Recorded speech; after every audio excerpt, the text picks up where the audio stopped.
It was gone. The shadow of where it rested stains the floor with an inky void.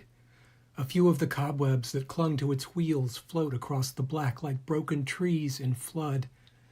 But it is no longer here. What it appeared to be was a 19th century pram. White rotting wicker, balding green velvet cushions, and oversized metal wheels in the back, which made it look like a tiny wheelchair.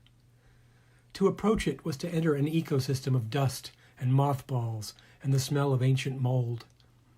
Its permanent residence was in the attic, placed underneath the window in what we assumed was a sly nod to ghost stories. It seemed to flicker in the light, as if it was an old home movie projected onto the wall. Despite its deterioration, you could wrap your hands around the little wooden bar and feel the grind of the wheels straining to move across the floor, but it remained untouched until the remodel, when you shoved it to the corner. It didn't stay there. Within minutes of arriving at its destination, it returned to its original location. The tests were amusing at first. It could happen in a blink or a glance, but never in the periphery. You'd never hear the wheels squeal or the frame creak.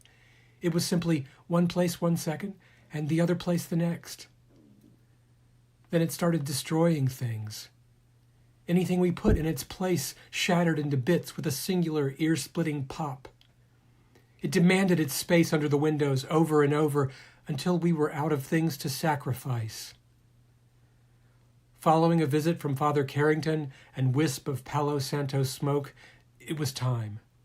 We carried the pram down the narrow ladder and into the living room. It felt so fragile. You looked so scared. I went to hold your hand when the buzzing noise started. Our faces struck pale in horror as it faded before our eyes, leaving you, me, and a pool of darkness creeping toward our feet.